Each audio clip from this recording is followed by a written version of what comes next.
Well, thank everyone for being here, including those who are watching from afar. We're glad that all of you would be interested in participating tonight. We'll be studying in the book of Numbers. For those who are new to our study, we do trimesters here, which means every 3 months plus we have a different study, and right now we're about 2/3 of the way through this trimester, and in here we're studying Leviticus, Numbers, and Deuteronomy. So we're glad to have all of you here, and I want to begin with a prayer and then we'll dig in. Heavenly Father, it's with grateful hearts that we come to you, thankful for another day and thankful for the opportunity to look at your word, and pray that you'll give us receptive hearts and focused minds on your word, and that we will recognize it as from your mind, and that we will recognize the great opportunity we have to know your mind and to know your word. May we be good students of it, not just tonight, but in every opportunity we have to study and work through it. Thank you again that we can study about your people from long ago and learn the principles and things that are certainly a foreshadow of many things that we benefit from in our day and age. Thank you for so many here and for those who are interested. We have several both members and family members of our members who are dealing with health issues, and those will be enumerated later. We pray that you'll be with them and their families, and that things might improve for them. In Jesus' name, amen. All right, as we begin, we're dealing with the travels of God's children from Egypt to the Promised Land. And I want to ask you a question that, first of all, I've applied it to myself. If I had been part of this group traveling from the Promised Land to from Egypt to the Promised Land, I wonder how I would have done. Did you ever thought about how you would have been? Humbled? Grumbled. That's what I thought it was. Yeah, not humbled, but grumbled. What else? How do you think you would have been? Today I thought about this, and I thought about, I don't know about you, but it's been kind of hot today, and I've been inside much of it, and I thought, those people travel through some pretty heated areas. In fact, I started to Google a town in one of these routes just to see today what the temperature and the heat index was, but I didn't, because I figured it's going to be hot and that's enough. When you think about what kinds of things did they do? Bob said they grumbled. What else they do? Now, for some of us, Linda said they had to wear the same shoes and clothes the whole time. For some of us guys, that's a win. But I understand there's another side to that. What else did they do? How did they feel about their leaders? Complained about them. Griped about their leaders, didn't they? Tried to overthrow them. Now, I know none of us would be that way. We are all happy with our leadership. And when you think about leaders in that regard, don't just think about those of the country. Think about leaders of a church you might be a member of, and how we relate to that. So anyway, enough of that. But I thought about that today, and I thought, I don't believe I'd have been a happy camper much of that time. The other thing, yes, Bruce? Personally, I don't do real well with a lot of uncertainty. Okay. They face uncertainty every day. It's completely new to all of them. What is the only certainty they had? God was with them. But you're right. Bruce says he doesn't deal well with uncertainty, and so he was sure. The other thing I thought about this, I got thinking about the works of the flesh in Galatians 5. Almost every one of those were experienced in this journey. Now I thought so. I'm disappointed that somebody didn't point something else out when we were talking about this journey. At first they probably didn't believe it when God told them they would all but two of them would die. Yeah. But gradually, as more and more they realized we're going to die out. Yeah. And so that would have also been in their mind, especially one of the last few to die of the group. Yeah. In case all of you didn't hear that when they started, probably none of them thought, well, we're not going to die.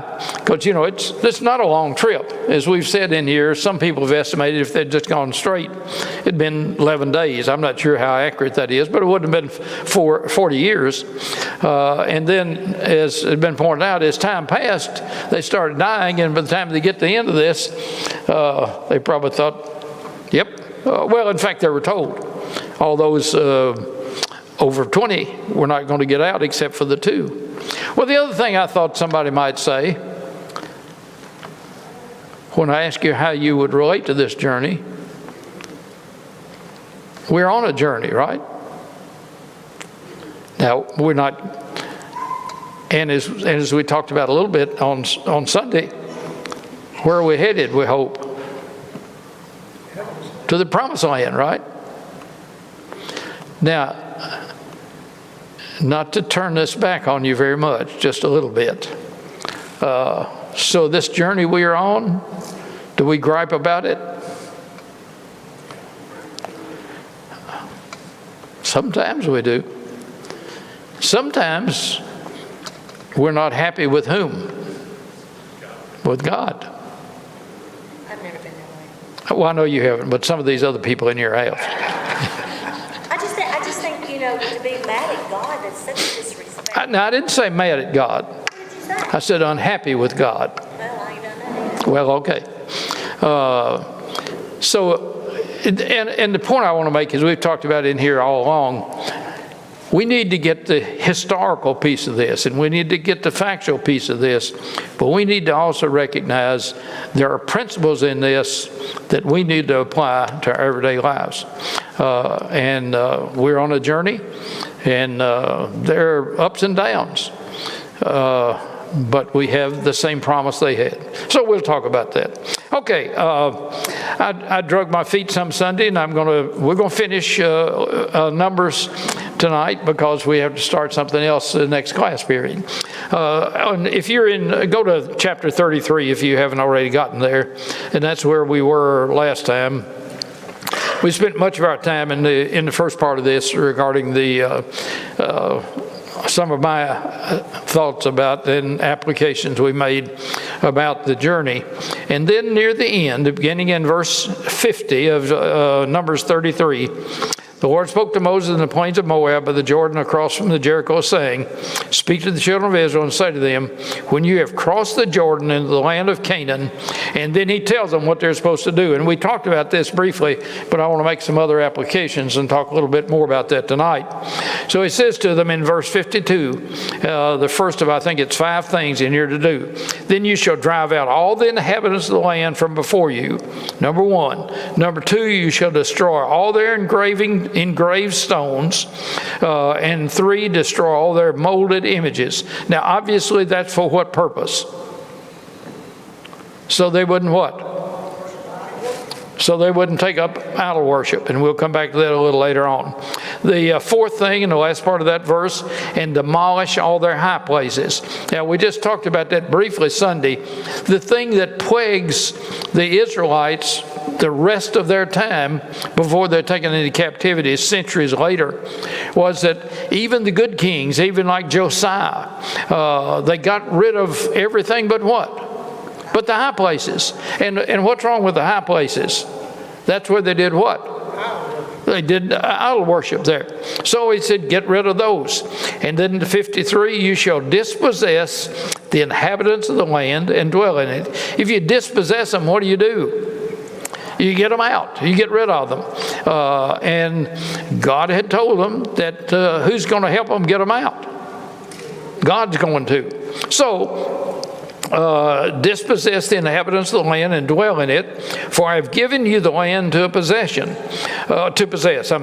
then in 54, and you shall divide the land by lot as an inheritance among your families, and to the larger you shall give the larger, and to the smaller the smaller.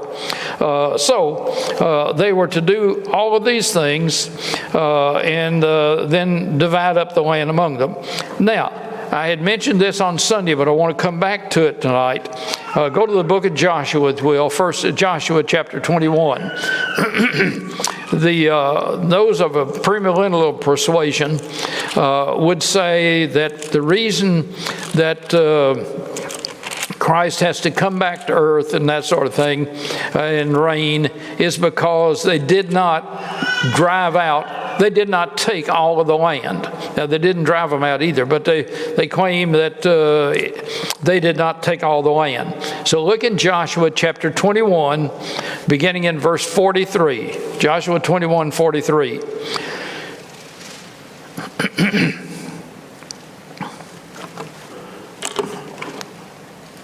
So the Lord gave to Israel all the land which he had sworn to give to their fathers, and they took possession of it and dwelled in it.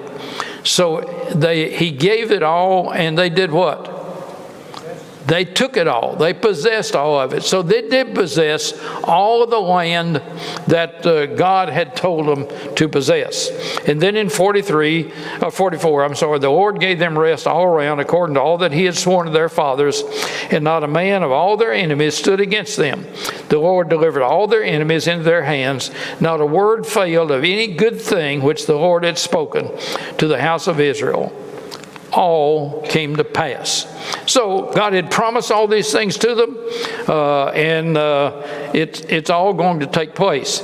Now, the reason I want to deal with this tonight, our study in this trimester does not get us, we don't do Joshua, we end with Deuteronomy. So in our study, we don't get them to the promised land, we don't get them what happened. So I want to take a little bit of time tonight. As I look around, most of you are going to be familiar with this, but I want to take a little bit of time in talking about this. And sad to say, Joshua's words were fulfilled. So let's read a little bit more here about Joshua. Now you remember at the end of this, Moses is going to die at the end of this stay in getting ready to go into the promised land. Joshua has already been anointed as the person who's going to take over as a leadership, as a leader.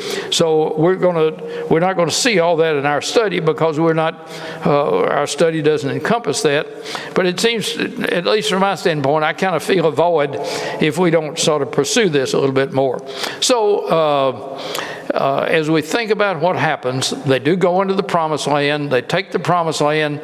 They do not drive out everyone, but they do take all the land that was appointed to them. We're going to talk about that a little later in the next chapter. They do something else that they had been told not to do, and that is that they intermarried with people who were remaining there. In other words, they were not Israelites, so they intermarried with them. And that's going to be one of the problems that leads to idolatry, not the only one. So let's read a little bit more here about what Joshua has to say to them. It's his... in a way, his prophecy about what's going to happen. This is in Joshua chapter 23. We'll begin, it's Joshua's farewell address. As an aside on that one, I don't know whether you've ever noticed or not, but there's some really interesting farewell addresses in the scriptures. There's Paul and there's Joshua and there's a lot of other people, and they're instructive, I think, to look at them, but I just want to see how this relates to our picture here. So beginning in verse 11 of Joshua 23, he says, "Therefore take heed to yourselves that you love the Lord your God." Then the next verse he says, in other words, if you don't love the Lord your God, here's what's going to happen. Verse 12, "Or else if indeed you do go back and cling to the remnant of these nations, these that remain among you, and make marriages with them, and go to them, and they to you, know for certain that the Lord your God will no longer drive out these nations from before you, but they shall be snares and traps to you, and scourges on your sides, and thorns in your eyes, until you perish from this good land which the Lord your God has given you." Verse 14, "Behold, this day I'm going the way of the earth." And he's going to what? He's going to die. "Behold, this day I'm going the way of the earth, and you know in all your hearts and in all your souls that not one thing has failed of all the good things which the Lord your God spoke concerning you. all have come to pass for you, and not one word of them has failed. So he's telling them, he's reminding them that God had made this promise. This promise really goes back to where? Where's this promise originated? Abraham, in Genesis chapter 12, and the last part of that, particularly because it says, through all the nations of the earth will be blessed. So he says, all these things God has promised you so far, they have all come to pass. Verse 15. Therefore, it shall come to pass that as all the good things have come upon you, which the Lord your God promised you, so the Lord will bring upon you all harmful things until he has destroyed you from this good land, which the Lord your God has given you. If you were the recipient of this, and on the one hand it says, all these good things I've done for you, and you've gotten them all, you're going to feel pretty good about that, right? We're in great shape here. And then the next sentence he says to him, all those good things happen to you, just as bad things are going to happen to you. Now, is that because God's wishy-washy? Why is it? They hadn't obeyed God. Yeah. So verse 16, when you have transgressed the covenant of the Lord your God, a covenant has at least how many parties? It has to have two to be a covenant, right? So God's one signature authority on the covenant. Who's the other? The people. Well, they couldn't all sign it, so how did he go about? As we might say, how'd that go down? Well, where'd that go down? I think what he's talking about here went down at Sinai, did it not? And you remember in Sinai that Moses went up on the mountain and the people said, don't let God talk to us. God talks to you, you come down and talk to us. 2 different occasions he did that, and the people said, we will what? We'll obey. We'll obey. Now, whether that's a particular covenant he's talking about here or not, I can't say, but it certainly wasn't a covenant that took place. Verse 16, when you have transgressed, if you transgress, you do what? You don't do it. When you have transgressed the covenant of the Lord your God,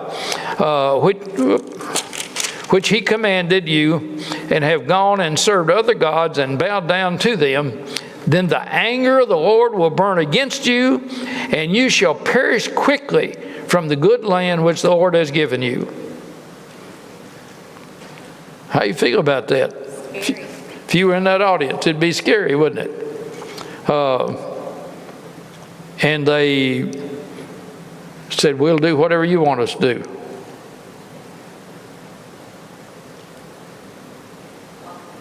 What?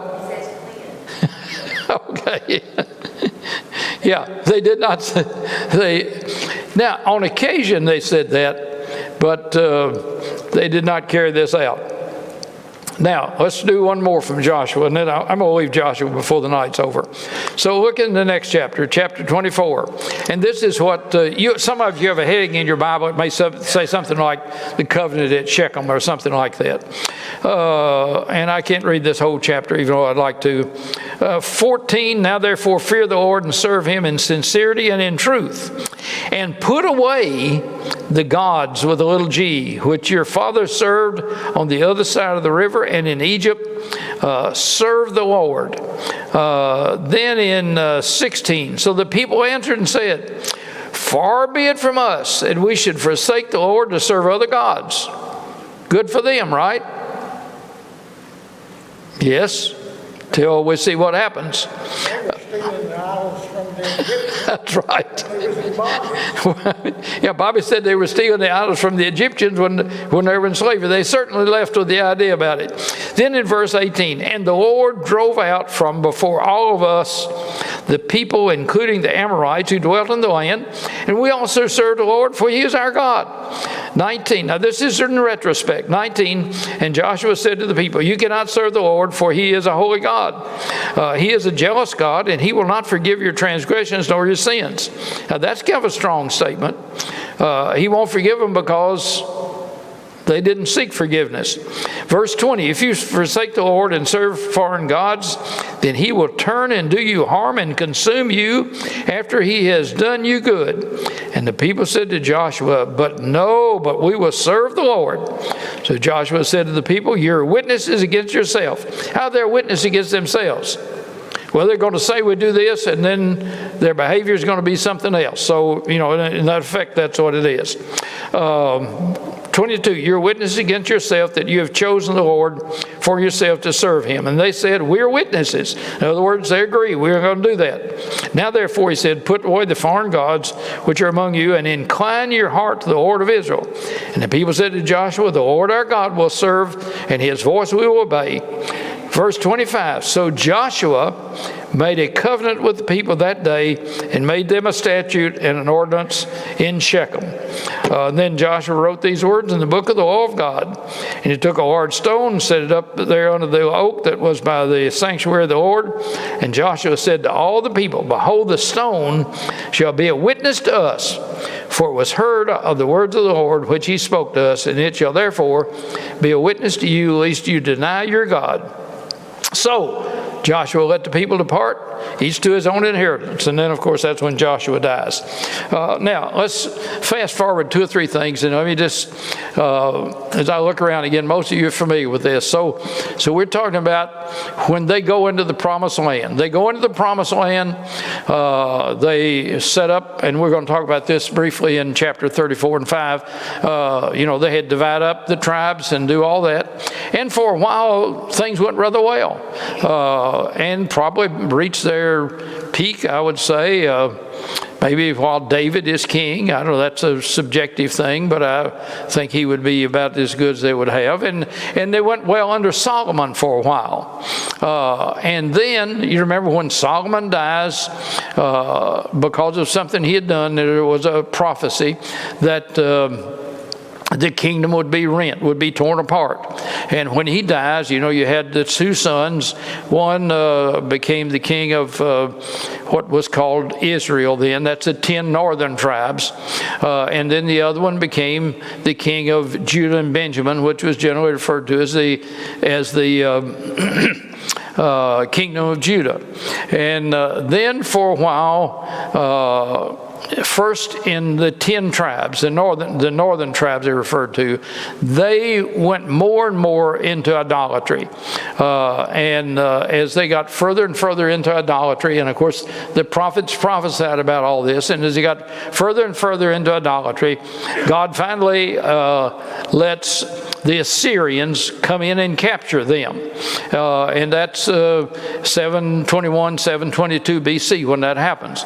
The Assyrians had as a national policy that when they conquered a country, an area, they would take, and Assyria at that time was a big empire, they would take the people out of Israel and put them in some other part of the empire and then bring people from there and put them in Israel. Now, their philosophy was based on the fact that they thought if they took people out of their natural habitat, it'd be less likely that they would revolt.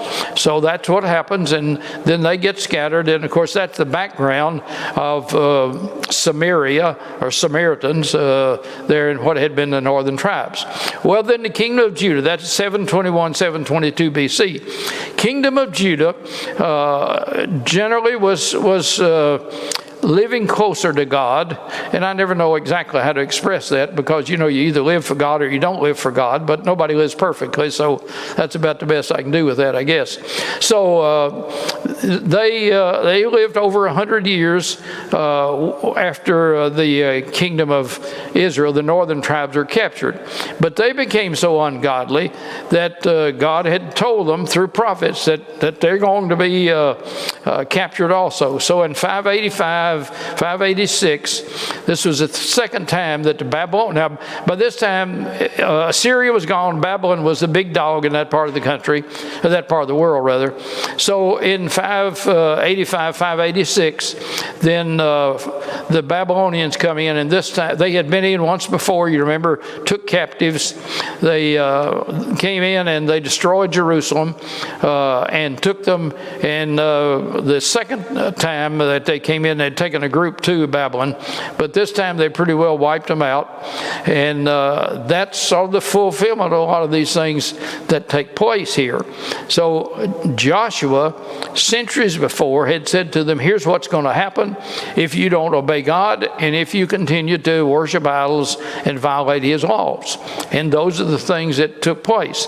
Now, the reason I wanted to do this tonight, our study ends before they get to the Promised Land. And I thought in talking a little bit about what's happening here at the end of Numbers, at least for me, it's helpful to talk about the others just a little bit. So that's where we are with all of this. Anybody, anything you want to say, anything you want to ask, anything you want to tell about any of that? I can't remember where it's located, but God was telling you, he said, right to the ground, either nation that would possess the land. That's right. And so they did. They didn't do that. We're going to come back to that in just a minute. That's good. Yeah, all right. No, that's fine, because I'm not going to spend much time on it. Anybody else, anything? Yes, sir. Fabulous verse. All of it's great, but there's one verse which sticks out in my mind, and Joshua says, not one word of the Lord is faithful. Yeah. Concerning his promises to you. Yeah. And I think that just translates to your point that you've been making in the New Testament. That's just, we need to hear that too. Yeah. Not one word of the Lord faithful. Kevin's comment is that Joshua says that not one word of what God had said to them failed to come about. And if that was true then, that might be true some other time. That might be true tonight. Very good. Anyone else? Sure. Bobby was making reference to something we are going to study from Deuteronomy chapter 9. Okay. About God using the Israelites to punish these different nations, which, by the way, most of those nations were their cousins. They weren't all that much different from them in background, and most of them had their chance to obey God, but didn't. Yeah. Okay. I'm not going to try to do. Yeah. And that, of course, you get into that when we get into Joshua with the capturing of the, or taking of the land. One of the points that Kerry made, among others, and I found that interesting for a long time. When they go into the Promised Land, Edomites, several of these people they have to run out are as Kerry said, they're their cousins. They're, if you go way back to the beginning, they were related. But some of those people had not obeyed God very well. Okay, anything else? Well, let's go to 34 right quickly. And we're going to, the next 3 chapters we're going to deal with pretty quickly here. And please feel free to stop me. So the next step, and Sunday I talked at maybe too much, some length about that God is such a God of order. And we see that in so many things. And we see it now in the taking of the Promised Land, or how they go about dividing it up. In chapter 34, God says to Moses in verse 2, command the children of Israel and say to them, when you come into the land of Canaan, this is the land that that shall fall to you as an inheritance. We talked about that a little bit Sunday, the land of Canaan and its boundaries. And then the next several verses there have to do with the boundaries. And it's all very specific. Now, there's one boundary I do want to mention. In verse 6, you notice, as for the western boundary, you shall have the great sea. And just think a minute about the history of Israel. The Great Sea, of course, is what we'd call today the Mediterranean Sea, and they butted right up to that, to the sea, and more than one tribe did. And the impact of that, if you think about, and this is kind of a small example, if you think about some of the wording that David uses in the Psalms, it has to do with the seas. Now, also there are some other seas involved there, but anyway, that's he has them decide where the boundaries will be. And then in verse 13, this Moses commanded the children of Israel, say, this is the land which you shall inherit by lot, which God has commanded to give to the 9 tribes and to the half tribe. Because you remember there are 2.5 tribes that stay on the eastern side of the Jordan. And verse 14 deals with that. For the tribe of the children of Israel, according to the house of their fathers, the tribe of the children of Gad, according to their house, and they have received an inheritance in the half tribe of Manasseh. And of course, Manasseh had territory on both sides. Half tribe was on the east, half tribe was on the west. And then he goes ahead and talks about all these tribes. Now go then to, if you will, to verses 16 and 17. And the Lord spoke to Moses and saying, these are the names of the men who shall divide the land among you as an inheritance. Eleazar the priest and Joshua the son of Nun. And you shall take 1 leader from every tribe to divide the land for the inheritance. And then in verses 19 through 28, you have the person named for each one. I had not thought about this till Brother Nick's Sunday morning said, God directed, here's what they were to do. And his point was, you make sure it's going to get done because God said, you're going to do this. And they did it. Now, one other thing, verse 39. Let me read that and then talk a little bit. These are the ones the Lord commanded to divide the inheritance among the children of Israel in the land of Canaan. Now, how about the size of, when you put all these tribes together, is this a big country? It's a small country. Had you thought about, this is a small area. I said in class once before, and this is with some latitude. To the junior and high school people that I've taught this, I was trying to get them to sort of grasp what it is. And I said, well, it's roughly from Nashville to Louisville and from Bowling Green to Owensboro. And that's not real exacting, but that's generally. So this is a small country. But what are they going to do? They're going to run all these people out? Well, how can a fiddling little country like that do that? How can they exist all these years? By the power of God. That's exactly right. I am persuaded that God, one of the lessons out of this is that bigness is not necessarily greatness. God was with these people. And if you think about the next 4 or 5 centuries from where we are here, they fought some biggies. And they won. Also, what are some of the things that God did to make sure they weren't relying upon themselves? What are a couple of examples where God did something that would keep them, that they should have learned, it's not by your power, it's by God's power? I'm not asking a question very well, am I? Because you know the answer. Okay, when it took Ai as one, that's the first one. What are some others? How about Gideon? What happened with Gideon? He had all these men. What did God say to him? That's too many. Get rid of some of them. You think of any others? He didn't give them a king. Yeah, he didn't give them a king, so they weren't. And of course, eventually they said, "We want a king. Why? Be like everybody else." So it seems to me when you, and I could not cite you a passage about this. I don't think there is one. But it seems to me that, here is, well, let me do it another way. If you look in secular history, if you look in a survey textbook of secular history on the Middle East, you know how much space Israel has in that? I'm talking about Israel at this time, not Israel today. Not much. Because they were not a world power. They were not a regional power. They were a power to do what God wanted them to do. And when they did what he wanted them to do, they achieved that. So even though my point about all this is that this was not a big country, they didn't have an enormous amount of land, but maybe God was teaching them quality over quantity. An acre in the promised land was worth all the desert, better than all the desert in the Middle East. And I think about the passage in Romans chapter 13 and verse 11. Oh, the depth of the riches, both of the wisdom and of the knowledge of God. And that's, I think, what we're dealing with here. Anything else on 34 you want to talk about? Yes.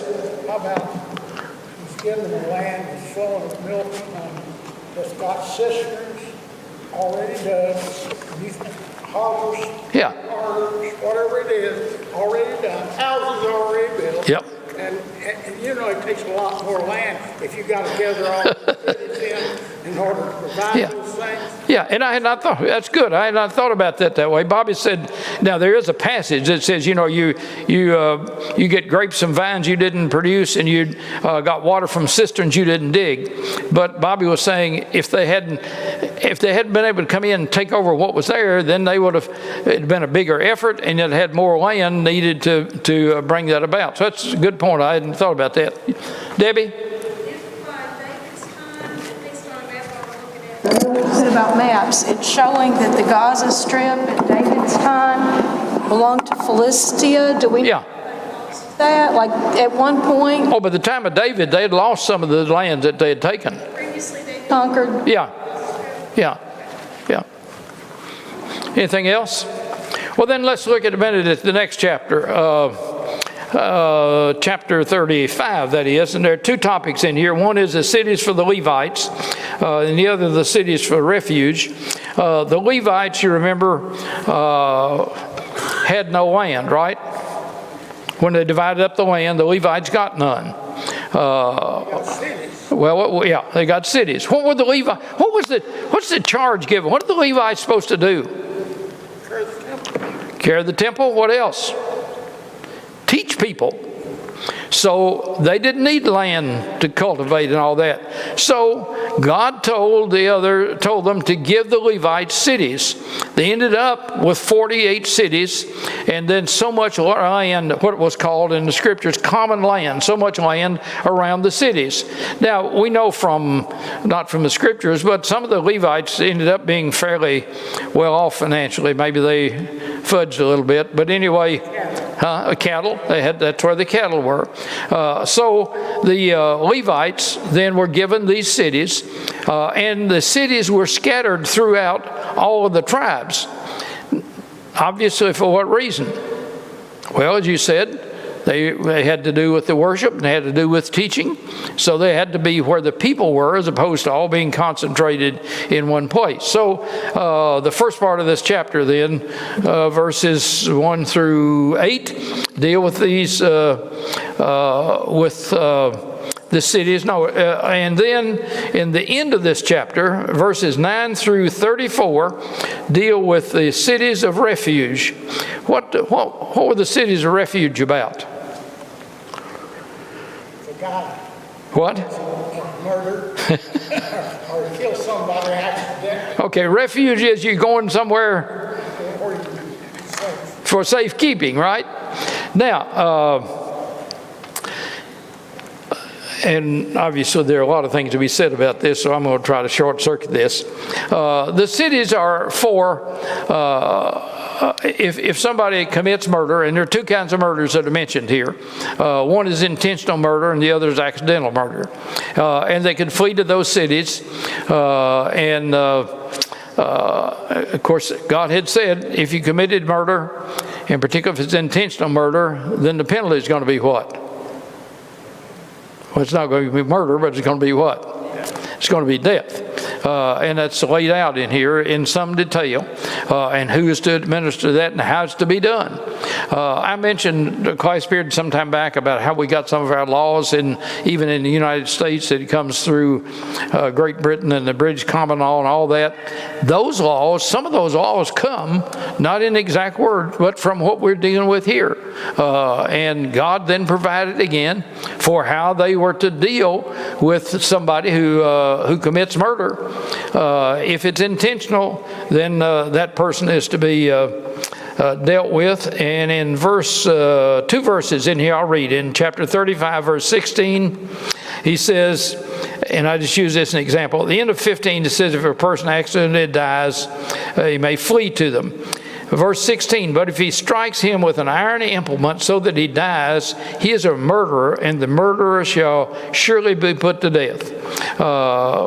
If you go back to Genesis chapter 9, talking about the shedding of blood has always been an issue with God, and part of that goes back to what we talked about very early in here, and that is because what's in the blood? Life is in the blood. And then in 35 and 29, and these things shall be a statute of judgment to you throughout your generations, in all of your dwellings, wherever they may be.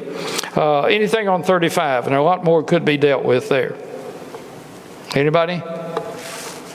Well, then briefly, before the bell rings on chapter 36, I've always found chapter 36 interesting here at the end of this. Chapter 36 has to do, your heading probably says something about marriage. What it really has to do with is what? Inheritance. First of all, in verse 1 it says, now the chief fathers of the families of this particular clan, and they named them, came near and spoke before Moses, before the leaders, the chief fathers of the children of Israel. Verse 2, and they said, the Lord commanded my Lord Moses to give the land as an inheritance by lot to the children of Israel, and my Lord was commanded by the Lord to give the inheritance to our brother and to his daughters. Now, the thing that comes up here is if a daughter, if there are no sons, the daughter marries, and then that means the land could potentially go to another what? To another tribe. Again, we see, and it's just amazing to me, we see how thorough everything is here. So the point about all this is that land was to remain with whom? With the tribe who initially got it. And that's what, there's a lot more of that in here, but that's what it deals with. And he says finally in verse 6, the question came up, about these daughters. Verse 6 says, this is what the Lord commanded concerning these daughters. Let them marry whom they think best, but they may marry only within the family of their father's tribes. And then they end up in verse, look in verse 9 again. Thus no inheritance shall change hands from one tribe to another, but every tribe of the children of Israel shall keep its own inheritance. And that's what the point of all this is about. In verse 11, they were married to the sons of their father's brothers. And then in verse 13, these are the commandments and judgments which the Lord commanded to the children of Israel by the hand of Moses in the plains of Moab by the Jordan across from Jericho. And that's the end of Numbers. And on Wednesday night, we will not have class in here on Sunday because the two guys who are going to be here speaking are going to speak Sunday morning. And then Wednesday, Carrie will begin in Deuteronomy. I think the schedule shows chapter 1 through chapter 4, verse 43. So if you will, read Deuteronomy, and we'll pick up from there. So you got 2 minutes. What do you want to say? Good job. The murderers and everything. There was a blood avenger. Blood, yeah, the avenger, right. He was the one designated to hunt down all. Yeah, and if the guilty party got to the city, then he was free. And then when the high priest died, who was high priest when this all occurred, when the high priest dies, that person's sentence is up, I guess as we would put it. Yeah. What else? You had to have witness. Oh, yeah, that's another, very good. Yeah, you had to have witnesses. And it's been true throughout the Old and New Testament, 2 or 3. There's some wisdom in that, isn't there? All right, thank you all. The bell should ring shortly. And remember, we stay in here on Wednesday night, and the rest of them join us.